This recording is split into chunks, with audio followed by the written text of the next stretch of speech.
Hey, y'all. I think I need to explain this. These are my mics, and I'm not wearing a sport coat, so I'm really glad I wore these bracelets. And this will actually come in really handy in one part of my speech, so if it's not too distracting, I'm going to leave them. Okay?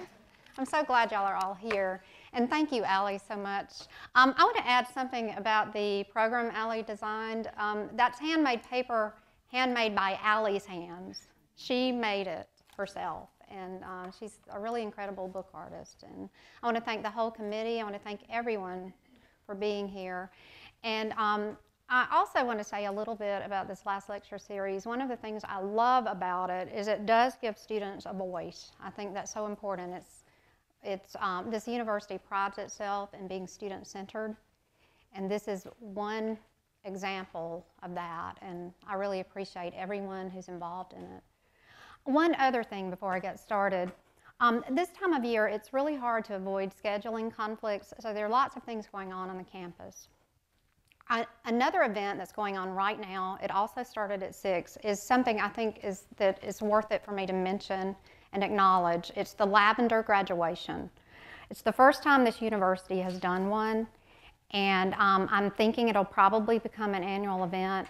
If you don't know about Lavender graduations, they acknowledge the accomplishments of LGBT students, and they're students that don't always have a voice even when other students do. So I think it's really important, and I'm especially happy that the university is behind it to the point that President Witt is their keynote speaker tonight. So I hope you'll join me in being with them in spirit. But I'm glad you're here with me in person. Thank you so much. Thank you. Okay. So before we get started and I start imparting on my wisdom, what is up with this lecture title? Stepping Over Self-Evident Limitedness, or How to Get Over Yourself and Join the Circus. Somebody actually asked me, what's up with this lecture title, in an email. No greeting, no signature, just what's up with that lecture title? I don't see him here, so I guess he didn't really want to know. I think maybe my tendency to come up with flashy or quirky titles, y'all are all familiar with some of my course titles. I think that tendency is a holdover from my business career. When you work with PR people and ad agencies and really just corporate types in general, you tend to write and think in ad copy. So I guess that's one of the things I didn't throw out with my power suits. I wish I'd kept one because I wouldn't have this. Anyway, so here's what's up with today's title. Did anybody Google it? Nobody Googled it. Come on. Don't Google it now. Put your phones up. Okay. The quotation is actually part of a partial quotation. It's part of a line from Hugo Ball's Dada Manifesto, circa 1916. And I promise this isn't a lecture about the Dada movement, so please don't run screaming from the room. Okay? Not yet anyway. The actual line is, step outside the paratree. Well, let me back up for a minute, okay?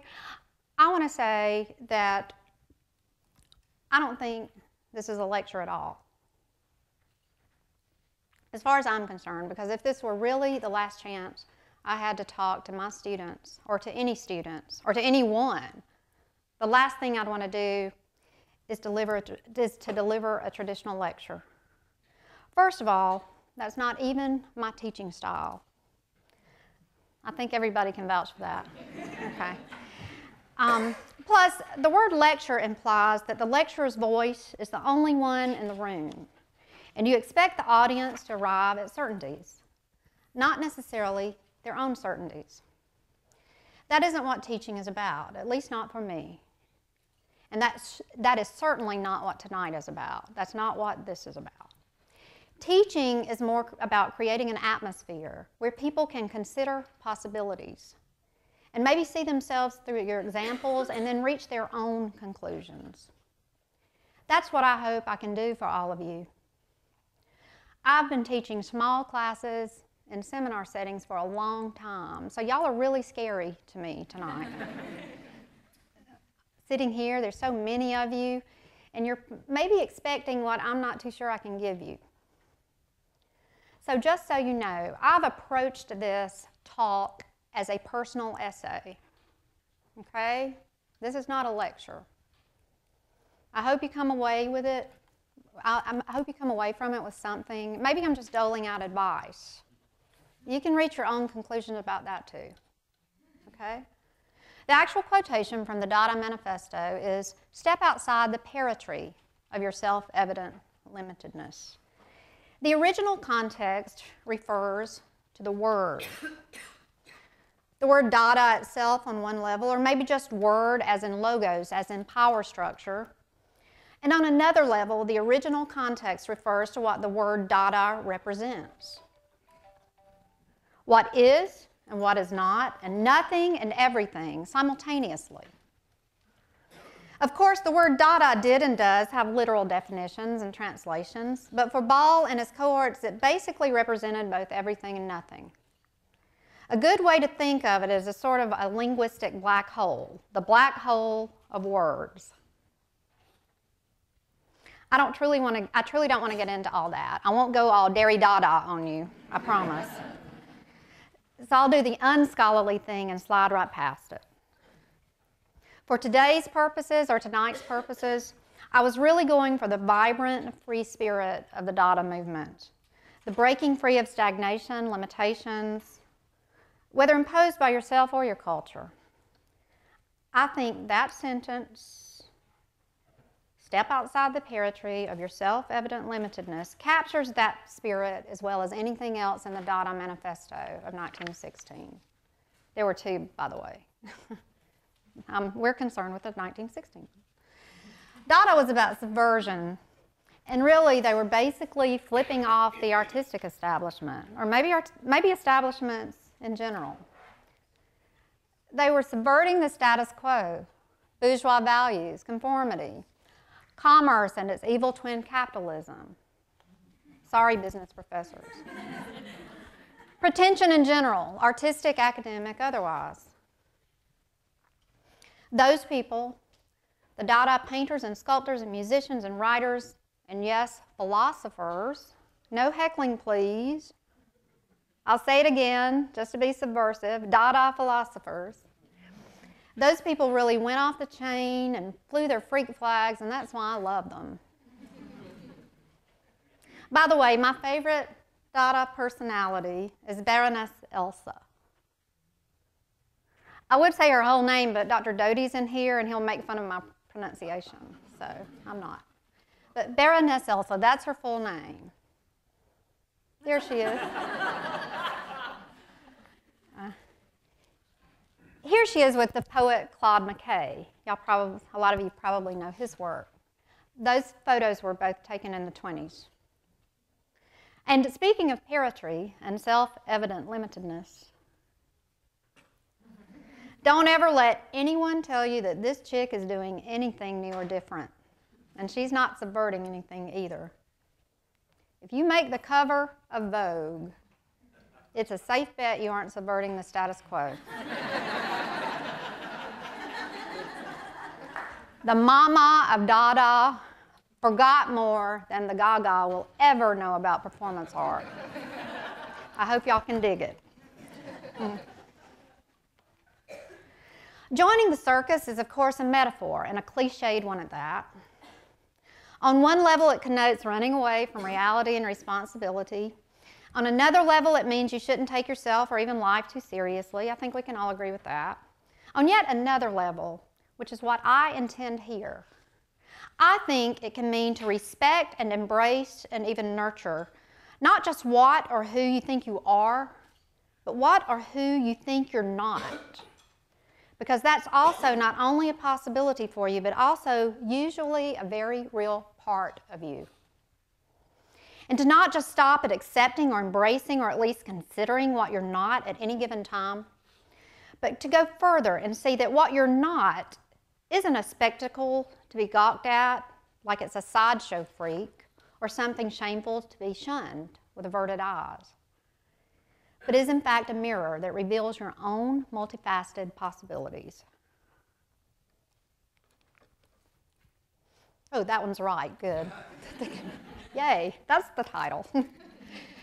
I'm not advocating anarchy, which the Dadas did, really, and that's why the movement by necessity disintegrated into a watered-down version of itself called surrealism. I'm not going all Timothy Leary on you either. This is not about turning on and tuning out, or was it turning on and dropping out? You know what I mean. In the sense that the old cliche, running away and joining the circus, might imply.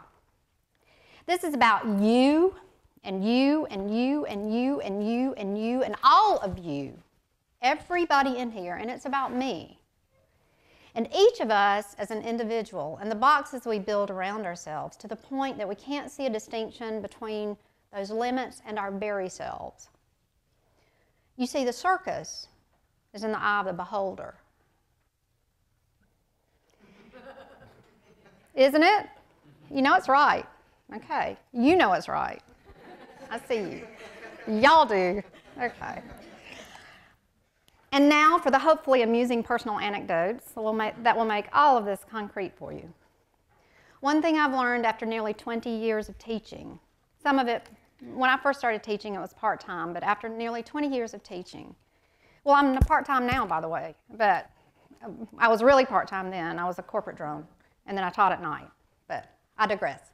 One thing I've learned after nearly 20 years of teaching, people, and notice I'm saying people, not students, because we're all students if you think about it, which means paradoxically, we're also all teachers. I've learned that people respond to ideas and concepts and our so-called expertise, but they relate to our humanity. Eliciting a response is just half the battle. If they don't relate to you as a person, well then you become merely an abstraction. To really get through, you have to become a fellow human being to them. So this is me hopefully relating to all of you in the heart of this very personal essay, while also leaping into abstraction and trying to tie it all together. And coming across as both intellectual and human in the process. That's a tall order. I'll settle for coming across as human. For the past 3 weeks, I've been thinking about my own teachers and mentors and how they've influenced and shaped me. Who would I want to deliver a last lecture? On whose shoulders am I standing? It's a long, long list and lots of shoulders. And for those of you who've asked over the years, that's how I stand in these shoes. All those shoulders. But I don't walk on the shoulders. My list would start with my 7th grade English teacher, Rita Richards, and then my high school English teacher, Dorothy Sullivan-Delasky. And there's so many people in between. Ken Deal at Huntington College, who I'm sure is retired by now, because I'm old. Gertrude Schroeder at Troy University, who I know is retired by now, because she was old when I was there and I'm old. Or Susan Willis at Auburn, Montgomery, and Alabama Shakespeare Festival. I could go on and on and on and on and on, but I'll fast forward to the last 13 years or so and name some more that some of you know and maybe even see every day. People I would be willing to even pay to hear deliver a last lecture because I know it would be so amazing. Bill Bodler, Sally Davis, Michael Martone, Alice Parker. I know at least two of them are in here. Okay. Yeah. I could keep going, maybe even fill up my allotted time telling you about all the great people I've been blessed to have in my life and how I wouldn't be standing here without their inspiration and support. So I tried to narrow to one person who I thought might be my own last lecture choice, but I kept coming back to 2, so 2 people it is. Elizabeth Macey and Uta Winston. Elizabeth was my teacher and my friend and my dissertation director, and not necessarily in that order. She was a brilliant scholar, staunch feminist, trailblazing gender theorist, and one of the most sincere and dedicated student advocates I have ever known.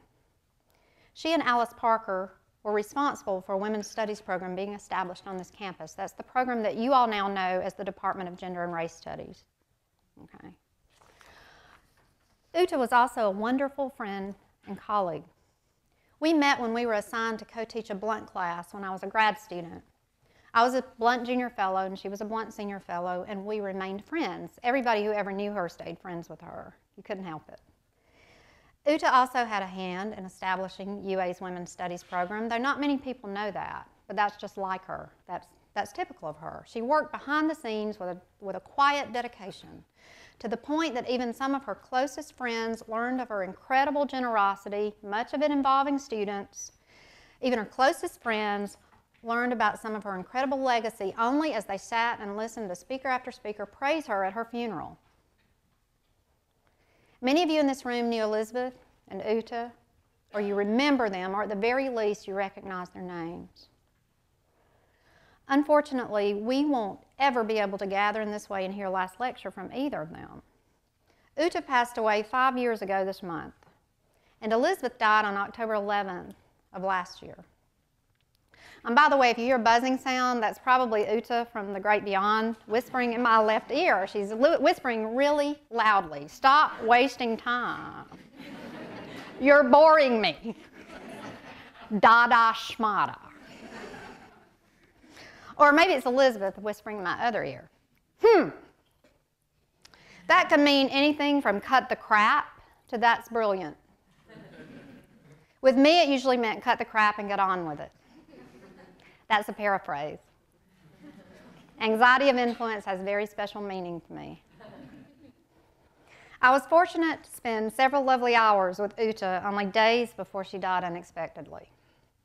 That evening, we sat on my front porch drinking wine, Uta, my husband Bill, and I honestly don't remember everything we talked about. Probably at some point she really did tell me I was boring her, because I probably was. Uta didn't tolerate whining too much, and I have been known to raise it to an art form. Yes. She had seen real tragedy, and as a young woman, she was even touched by the Holocaust. So every day was a miracle to her, and she was intent on passing that on to people she loved. I'm 99% certain that we talked about St. Augustine's Confessions because that came up every time I saw her, because she never ever got over the fact that I told our blunt freshmen that they would find him a lot less boring if they would just think of him as a spin doctor for the Catholic Church. You know, just another PR person. I'm still not sure if she was horrified or impressed. Maybe both, because sometimes there's a fine line between the two. What we talked about really doesn't matter, because Uta's actual last lecture to me went beyond words. After our visit, I drove her home. She didn't drive. And she stood in her doorway and blew me a kiss and waved and smiled. I could see her in my rearview mirror as I drove away from her for what turned out to be the last time. She didn't go into her condo even as my car faded into the night. She just kept waving and smiling. There was no way that she could have possibly known that I could still see her, but she just stood there and kept waving and smiling. That was my last image of Uta. That was her last lecture to me. As for Elizabeth, I didn't stay in consistent contact with her after she and her partner Sandy Huss retired and moved to Santa Rosa Beach. We exchanged brief emails here and there, and when she first moved, but she was busy enjoying her freedom and her beautiful beach house and her road trips, a lot of them to casinos and playing bingo. She loved that. She loved everything. She embraced pleasure. Like Uta, she saw every day as a gift. Probably at least, I'm just guessing here, but I would imagine, probably at least in part because at the height of her career, long before I met her, Elizabeth had survived breast cancer. And please don't worry, I'm not going to bombard you with any tear-jerking memories of her last words in cyberspace, or even a PowerPoint slide so you can copy them down. I'm anything but a Luddite. Even teach online classes. Don't throw anything at me, some of you guys. I know some of you don't like it. But I'm anything but a Luddite, but I cling to the old-fashioned notion that we make memories through our senses. And cyberspace is certainly senseless in, well, that sense. So I'll tell you about our last actual conversation. The last time I heard Elizabeth's voice. It won't take long. Plain and simple, Dr. Elizabeth Macey was trying to sell me a disco ball.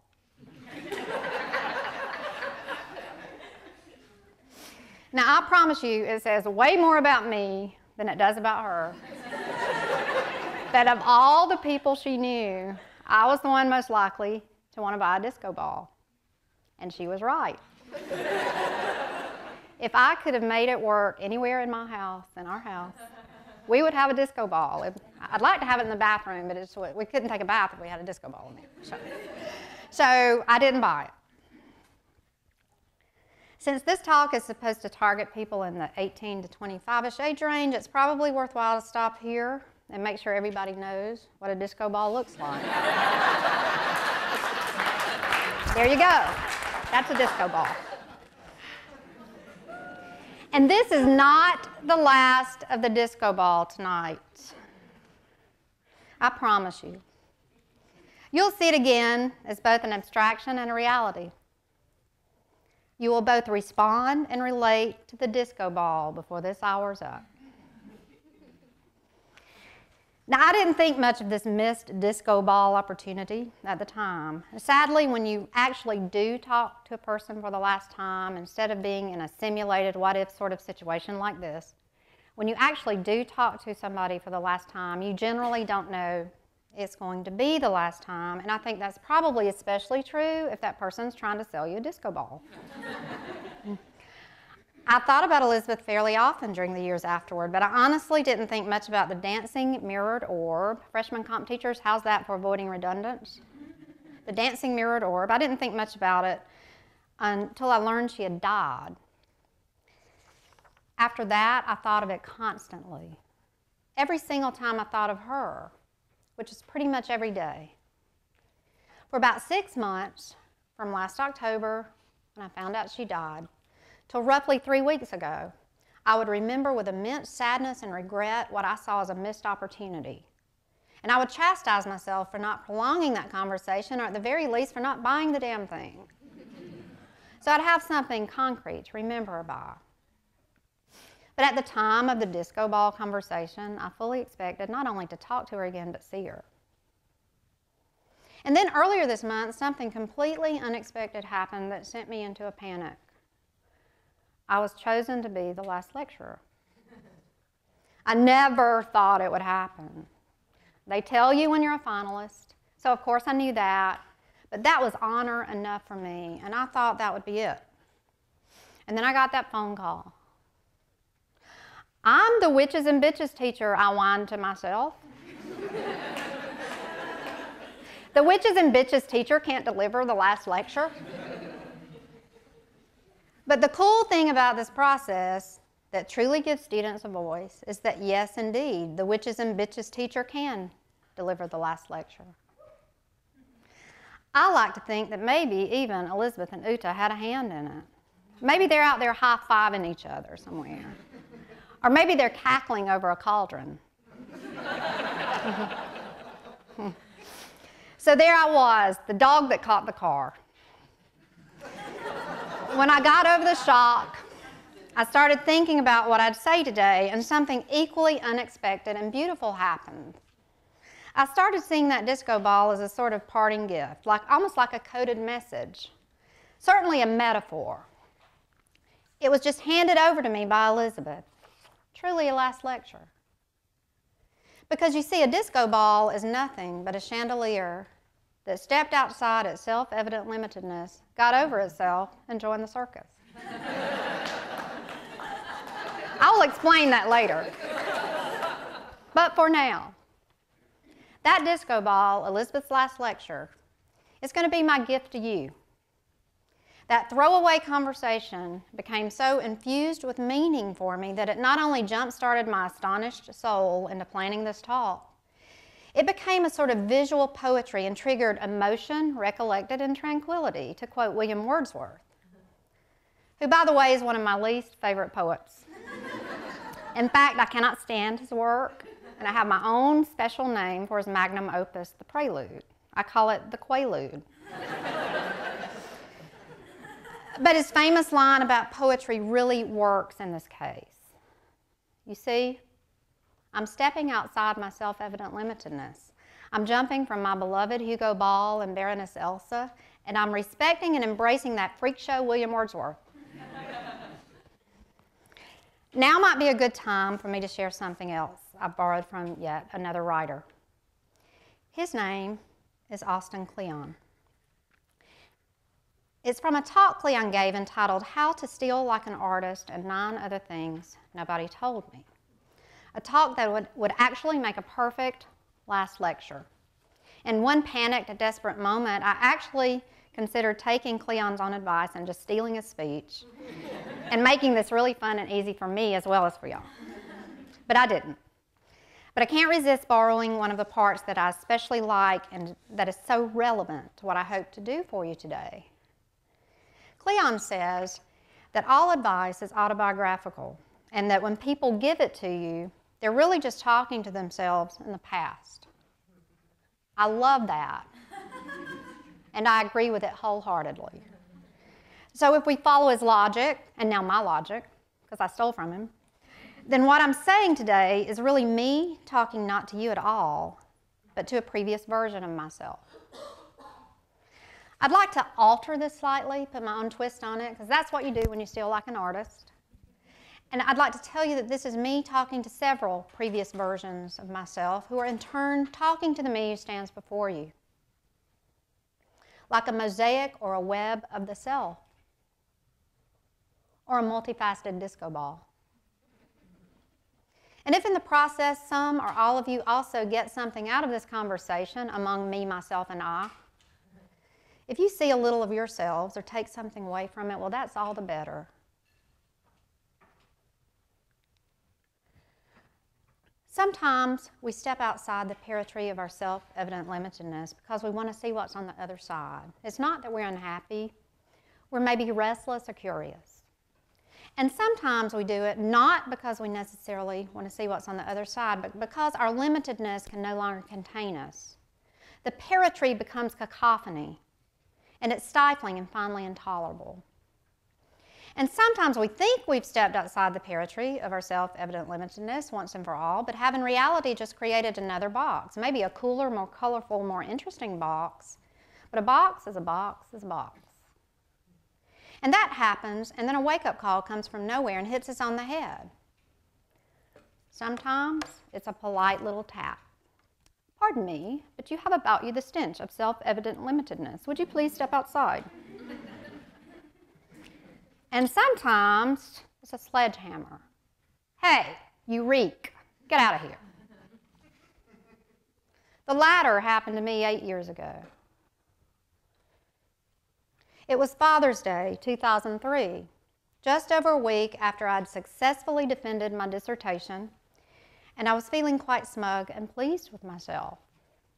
Look how far you've come, I said to me. I was driving back from visiting my family, chugging along Highway 231 in my little yellow Beetle, listening to Jerry Lee Lewis, and bam, I was struck by lightning. This is not a metaphor. I was really struck by lightning. I really was. And just like that, it happened. Imagine the loudest thunderclap you've ever heard this far from your head. And then there was this blinding light that surrounded the car. And this is what went through my mind in what could have only been a few seconds. This is what went through my mind in this exact order. Holy shit. And if that offends you, well, get over yourself and join the circus. I've just been struck by lightning. I can say what I want to. So, this is what went through my head in this order. And this is true. You never forget these things. Holy shit. Somebody shot me. That's the flash you see when you die. Now, y'all ready for my last words? Ready? Some of you know this. Don't give it away. Are you ready?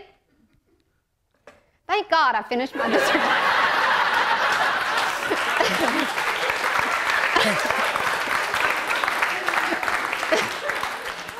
This is true. I am not telling this slant, BJ Hollers. I'm not telling this slant. This is true. That is exactly what went through my head. Now, there's lots of now funny stuff I could tell you about what happened between that sledgehammer moment and about 15 minutes later when a hysterical but really sweet and very pregnant woman drove me to a telephone. But I'll skip all that stuff between then and then because of time. When I got to a phone, the first person I called was my daddy. Not my dad, not my father, my daddy. Or as we say for where I'm from, my daddy. When you're a Southern girl, newly minted PhD notwithstanding, when you're a Southern girl and have just been struck by lightning, you forget every feminist or other theory you've ever read, embraced, or nurtured. You forget that you're almost 42 years old, which is, I was almost 42 then, so do the math, and you call your daddy. Plus, I was only 15 minutes from their house. I was still only 15 minutes from their house. And then I called the insurance company, which, by the way, is everybody's daddy and not in a good way. I called the insurance company because I wasn't sure if I needed an accident report. And it was a Sunday, so I got a person reading from a script. And I kept trying to explain what happened so I could find out what to do. And I kept getting questions like, did you collide with the object or did the object collide with you? True. So after about 3 attempts, I finally said, you are not listening to me. I collided with Zeus. Do I need an accident report? In case you're wondering, you don't need an accident report. When you collide with Zeus, Thor, Newt, Yahweh, you can insert your own weather deity, whatever you want. Accident reports are mostly there to help decide whose insurance pays for the damage. You know which daddy foots the bill. Zeus, Thor, Newt, Yahweh does not have insurance. You're on your own. And by the way, the car was totaled. And I now have superpowers.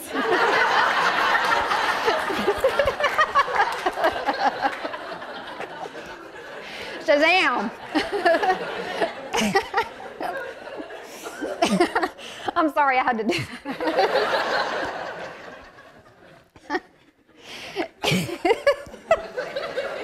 Oh, it's a good thing I'm laughing. I was afraid I'd cry. I like the laughs. It affected me so profoundly that I had what can only be called an existential crisis in the following weeks. But not for the reason you might think. It really didn't bother me too much to get thumped on the head by Zeus, Thor, Newt, Yahweh. I'd pretty much expected that my whole life. Have I mentioned I was raised in a Pentecostal church? Yeah. Well, it sent me spinning into existential crisis. Aside from coming face to face with the fact that we really don't have control over anything, and it can all be over in a split second while you're minding your own business, listening to Jerry Lee Lewis, what hit me hardest was realizing that I truly thought I was dying, going into the light that you always hear about, and all I could think of was my dissertation. Thank God I finished my dissertation. It was my last lecture to me. My friends, that is self-evident limitedness. And then I got this bright idea for most of that summer that I'd build a little cabin in the woods on my daddy's property and raise peacocks. I'm not making that up either. I really entertained that notion. I finally leveled out a bit, and I went on with my life, but in a totally different way. This wasn't a conscious thing. I didn't make any kind of list, but instead just followed my heart or my gut or whatever you want to call it. I did things that I'd sworn I'd never do. I joined circus after circus. Hello, disco ball. I missed a slide. Things I said I'd never do. I bought a convertible. I bought a sewing machine. I started reading Southern writers. Started reading Mythology again. I got married. Now, I know these all seem completely unconnected, and the last one is a huge, important life choice, and the others seem like trivial, throwaway things that have no place in something as serious as a last lecture. But they do have a place in this personal essay about embracing what you think you're not because it might very well help you become what you really have been all along. But first, I need to give you some background information. I was born and grew up in LA and DC. Was born in 1961 in LA and DC. Lower Alabama, Dale County. It's in the boondocks of southeastern Alabama in what was then a beautiful little farming town called Ayrton, where there were millions of peanuts, about 800 people, and probably as many cows. It's no longer so beautiful. Some places are. There's now a Dollar General store in Ayrton and lots of other corporate stuff, and much of the farmland has been developed. I think maybe there are possibly fewer people and not as many cows. To give you some perspective, there were 29 people in my graduating class, so it was very easy for me to grow up being the smartest girl in the 3rd grade. I loved writing, and I filled notebook after notebook with girlish, flowery poems that were sort of like some twisted South Alabama Emily Dickinson. You might call it Ellie Mae Dickinson. And I wrote some dreadful stories, and I even wrote a play when I was 9 years old. I still have it, and a couple of notebooks too. So even then I wanted to be a writer, but I didn't know this. It didn't occur to me that you could actually do that as a profession, and there was really no one around to tell me in a way I would comprehend. It was just something I did because I loved books and words, and I realize now also because I was absolutely surrounded by amazing storytellers. But back then I didn't know any of this, I just scribbled. I did come to realize that a college education would be some kind of ticket. To wear what, I didn't know, but I had the vague notion that I needed to try to do that. School, higher education was my circus. Some of you know this already. I was a first-generation college graduate.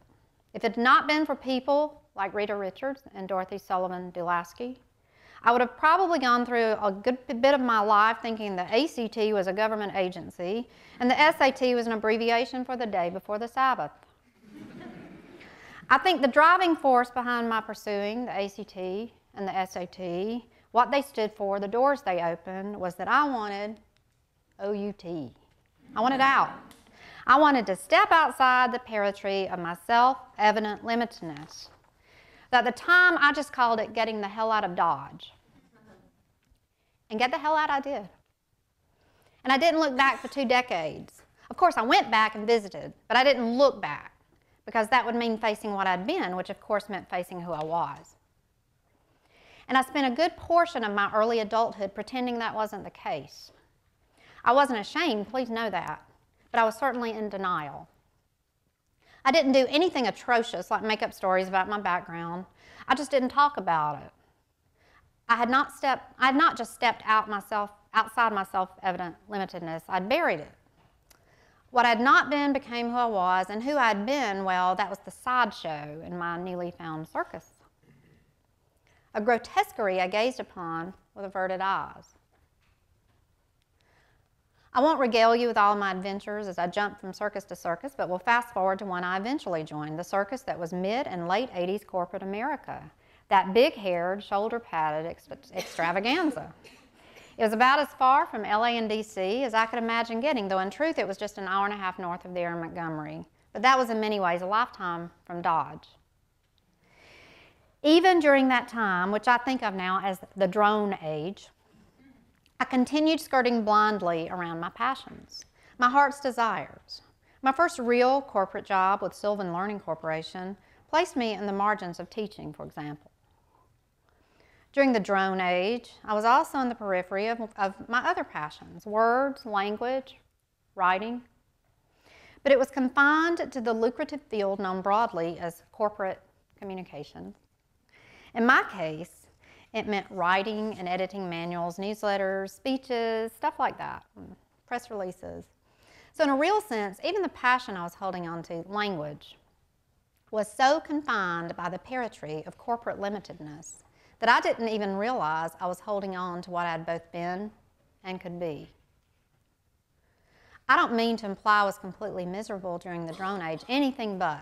I did some cool things, I met some great people, I still have some really good friends that I met back then, some of my best friends. But I don't think I have to go into a lot of detail with any of you about how stifling that kind of life can be. Limitedness doesn't begin to describe it. So I eventually broke free of what Guy Kawasaki calls cubicle nation, stepped outside the territory of my self-evident limitedness, and came here and joined the academic circus. I joined the academic circus to pursue a life of the mind. That is actually what I said in my application essay for the doctoral program. The life of the mind part, not the circus. And they let me in anyway. And so that brings you up to speed. By the time Zeus slapped me, I was under the impression that no more stepping outside would be necessary. It was all mapped out. And then came that sad, pathetic last lecture to myself. My limitedness wasn't just imaginary, protective boundaries I'd drawn around my evolved self. My limitedness was 8.5 inches wide, 11 inches tall, and about 2 inches deep. My self-evident limitedness was a manuscript box and all the stuff that came with it. Which leads me back to that list I showed you a few minutes ago. Some of this happened immediately, and some took place over a year or two afterward.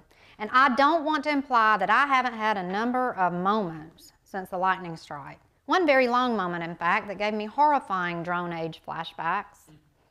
But for today, I'm focusing on what matters instead of all that clutter, to quote my wise husband. This is a last lecture, and there's no place for clutter. So here are some things I did that I'd sworn I would never do. I bought a convertible. This was the first thing I did, partly because I needed a car. This kind of messed that one up for me. But of course, I could have bought any car, but I chose to buy a convertible. Seems like a perfectly understandable thing to do after a startling event. A lot of people do it after the trauma of turning 40 or 50 or 60. So I think being struck by lightning would justify an indulgence like that. Or what my previous self would have called a bimbo purchase. At the very least, before Zeus, I'd have been concerned about the image I was projecting, because after all, I'd stepped outside my self-evident limitedness and I'd become a serious scholar. But when Zeus reaches down and gives you a twirl, you pretty much stop caring what other people think about stuff like that anyway. Here's why I did it. I started remembering that way back in Dodge, I used to run around shoeless from March to November. Hard to believe, huh? Shoeless. I was like a wild little deer. I had such a good time. I loved being outside. And besides reading and writing like Ellie Mae Dickinson, my favorite thing to do was ride horses and motorcycles. And I'd not thought of it in 2 decades. Do you know the best thing about riding a horse or a motorcycle? And I have to tell you, when you ride a motorcycle down there, you don't really necessarily have to wear a helmet, and we never did. I know that's not very safe, but the best thing about riding a horse or riding a motorcycle without a helmet is feeling the wind in your hair and on your face, and looking up and there being nothing between you and the sun but that pesky old atmosphere. So Convertible replaced the total lightning bug, but only because there was no place to hitch a horse outside my downtown loft or at Morgan Hall, where I had an instructorship. I just wanted to feel the wind in my hair and on my face and look up and see the sun, because I realized with incredible clarity that was a Dodge I escaped. I bought a sewing machine. Another less obtrusive purchase, and certainly less expensive. Why was it significant? Because I started remembering that way back in Dodge, my mother and grandmother sewed a lot of my clothes. Sometimes out of economic necessity, but also because I was too skinny to find clothes in stores, and it was easier to make things than it was to alter them. And they would try to teach me to sew my own clothes, and I would pretty much refuse to learn. I hated that I had homemade clothes. The 4 most dreaded words I could hear when we did go shopping were not, "You can't have that," but "I can make that." Never mind that these homemade dresses and blouses and capes and coats and even purses and hats had unbelievable texture and detail and finish that would rival that of couture houses. My mother and grandmother were and still are what most of you in here would call textile or fiber artists. They have skill and talent that I can only hope to come close to with a couple of more decades of practice. If you were to ask them, though, they would just say, well, I sew. I sew. For them, there's no separation of art and life. It took me half a lifetime to appreciate it. That was the dodge I escaped. I started reading Southern writers. And this probably surprises all of you that I wasn't already, but with just a few exceptions during my master's program, I'd pretty much ignored Miss Eudora Welty, Miss Flannery O'Connor, and Miss Carson McCullers for most of my life. I mean, I would teach their stories, and I was familiar, and it wasn't that I didn't appreciate their talents and their craft, but I looked on them with averted eyes for reasons that are probably apparent to all of you by now. And I think it's no accident or coincidence that these are the three authors whose work I picked up, seemingly at random, and started devouring after my sledgehammer moment. Three Southern women who put their circuses right out there on the front porch for the world to see, to borrow and butcher a line from Flannery. And by the way, I'm sure my cockamamie peacock plan was because I was under a Flannery influence. And I started to see the unbelievable similarities between the stories they told and the reality of my childhood and adolescence. Not just the content, but the voices. And this time, I didn't look with averted eyes, but rather faced them head on with a newly found pride. And then I started writing things down that I'd never told anybody about. Fantastical stories my great aunt made up to amuse the children and that my daddy retold to his own kids. Bizarre, eccentric, Rossetti-like goblin tales that an equally bizarre, eccentric great aunt sent in letters to my grandmother, who would then read them to me. And my own stories long buried. I was astonished to realize that the voice that flowed from my pen and onto my page was none other than my daddy's. I have a personal literary history that I dare say would rival an MFA workshop. Back then, I just called it sitting around the dinner table. Or as we said down there, the supper table, because supper's the evening meal down there. That was the dodge I escaped. Started reading mythology again. This is significant for two reasons. You see, way back in Dodge, I was the first in line when the bookmobile came around each week in the summer. And I had a library card for the Dale County Public Library that was 13 miles away. And during the school year, I looked forward to the day they let us check out books in the same way I looked forward to weekends. And my favorite books were on mythology. One of my most cherished childhood gifts was a volume of Bulfinch's mythology, which I've now passed on to my nephew because he loves books too. I did nurture that love for mythology, even through the drone age. When I got my master's, and when I got my master's degree, I wrote an archetypal analysis, a feminist archetypal analysis, to satisfy my thesis requirements. And then when I got here, I found out that Jungian criticism was not only way beyond passé, but it actually flew in the face of the post-structural theory that then permeated the UA English department. So I stepped outside my mythological Jungian limitedness, shelved all that myth stuff, as one delightful scholar put it, and that was a paraphrase, and read all of the right books and wrote all the right seminar papers, and finally finished a hip and happening hybrid creative dissertation that did theory like nobody's business. You know, that box I told you about. Post-Zeus, you know what happened?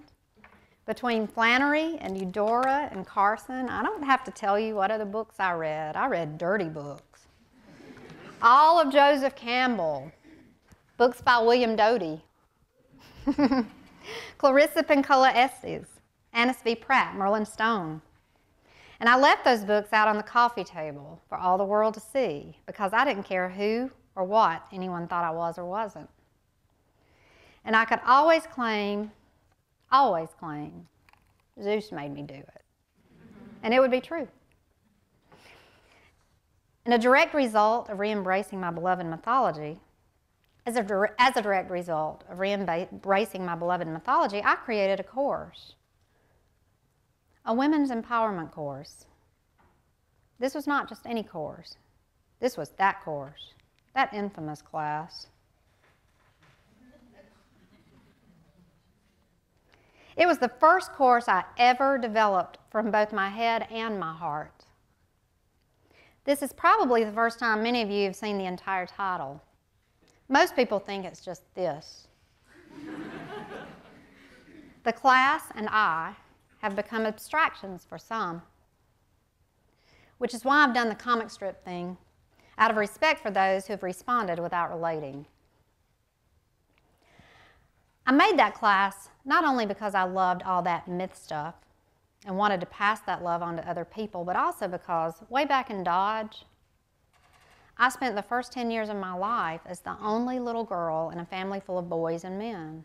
My dad had all brothers. I had all male cousins. I mean, I was surrounded until my sister was born when I was 10. And never once did I feel disempowered. And do you know why? Because I was part of a line of women's wisdom and strength and perseverance that started with my great-grandmother, Ollie Bentney Sutton, who died when I was 18. Now, on the surface, all of those women would appear to many of you to be the antithesis of feminism. Au contraire. Strong and determined doesn't begin to tell you. If any one of you ever found your way down there and even suggested to one of them that she might be oppressed, well, you'd get a really nice meal. Maybe some cornbread and collards and certainly some sweet tea brewed up just right. And she would sit at the table while you stuffed yourself, and she would listen very politely. And then she would pat you on the head and say, "Bless your heart," and send you on your way, and she would go about the business of life as an art form. And you wouldn't even know what had hit you till months or maybe years later. Did these women get labeled? Sometimes they did. Just as strong and determined women have endured unfair labels for millennia, the whole point of that scandalous course. Did they let that stop them from passing their wisdom on to me? Not a chance. That was the Dodge I escaped. And then I got married. One of those other things I said I'd never do. The last, and certainly not the least thing I said I'd never do, that I'm sharing with you today. There are lots of others. I'm just sharing a few with you. I got married. Way back in Dodge, I came to see marriage as either or. I could either stay there and get married, or I could leave there and not. In my Dodge City head, marriage was something you did instead of. Instead of school, instead of a career. It became your career.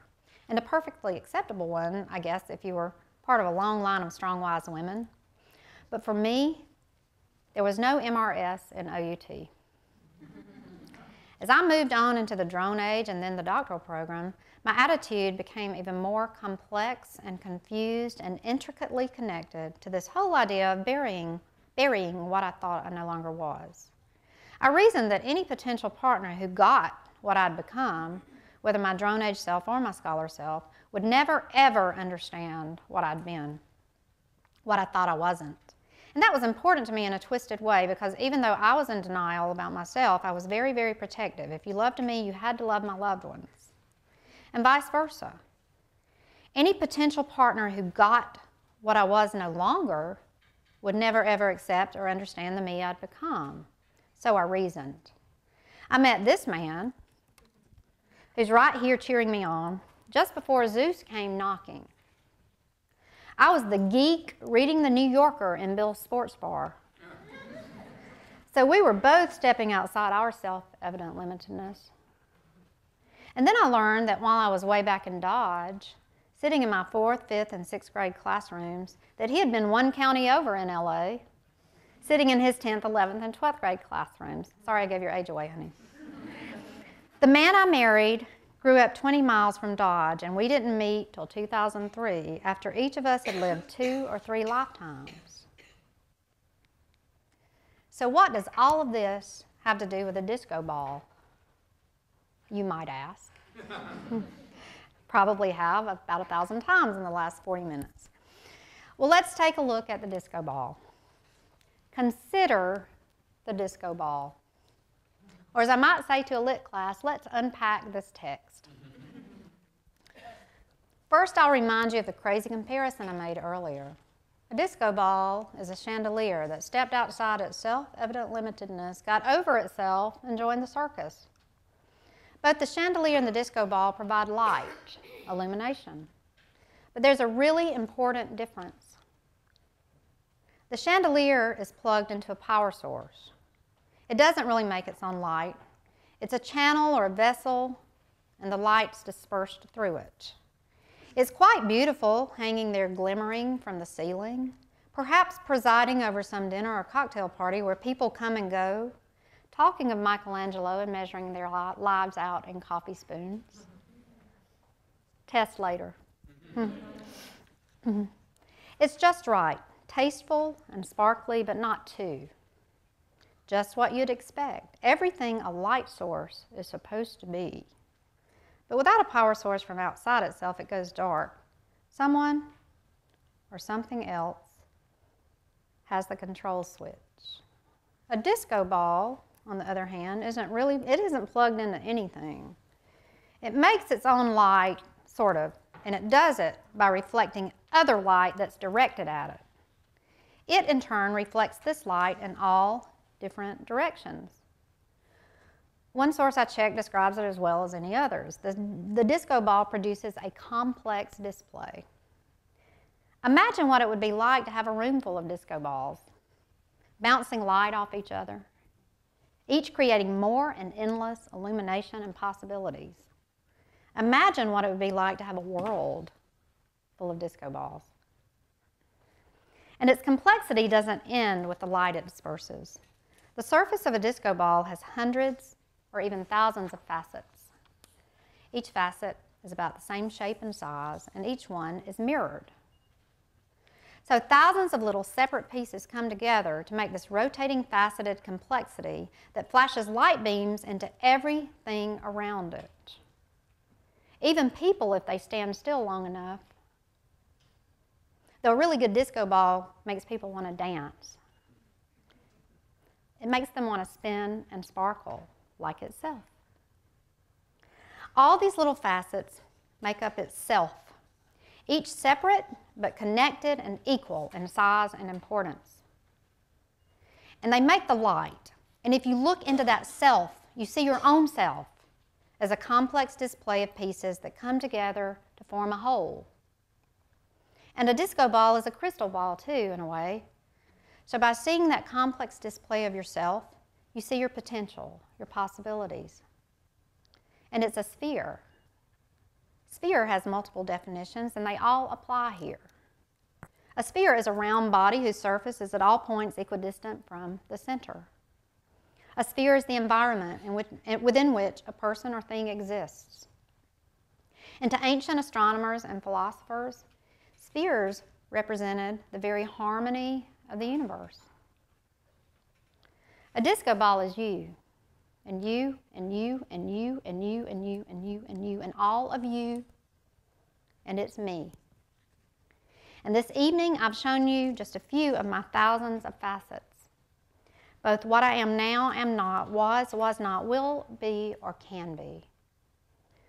The girl on horseback with the wind in her hair and the sun on her face is right next to the woman who zips down University Boulevard in a topless, horseless carriage.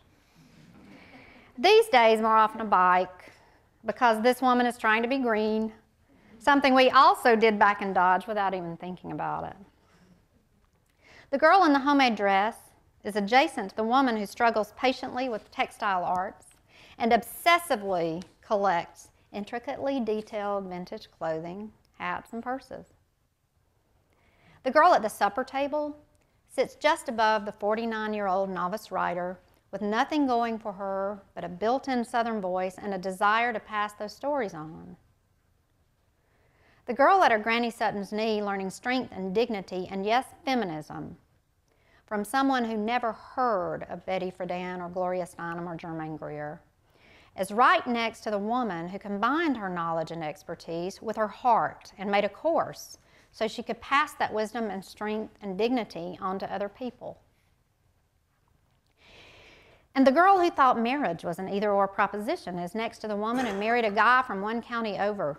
And he likes that she can make collars and cornbread without a recipe, and she can make some mean sweet tea. But he loves that she has all these stories inside her, and he tells her every day to sit down and write, and he made sure she has a room of her own so she can do it and keep the clutter out. Both the girl who got out of Dodge and the woman who stands before you, thank you all for this gift. Because by choosing me to be the last lecturer, you pushed me to articulate my own complexity and to marvel at how fortunate I am. The girl who got out of Dodge is perfectly balanced with the woman whose sincere hope is that you will look at the complex display I've shown you and somehow through it be able to see yourselves and your own multifaceted possibilities. Both what you were, are, will be, and all of its complexity. And that beneath your surface have a center that keeps you balanced as you cast your light to everyone around you. I'm almost finished. Couple more things. Okay. There are about 100 of these in a bowl at the reception. I think they're probably enough. I'm not really sure how many people are in here. I want each of you to take one. If you don't get one, if you'll send me an email by May 15th, seriously. I'll wait till May 15th and then add up all the emails I have and I'll order some more and I'll make sure you get one. I want everybody to have one of these. I want each of you to have one to remind you that we're all both students and teachers. Remember, all that you are and all that you think you're not represent your possibilities. And that you can help others see theirs if you recognize your own. And then, and finally, the most important last lecture of all is the one you will give yourself. That was Elizabeth's gift to me, and it's mine to you. And now I'm going to leave you with Uta's gift.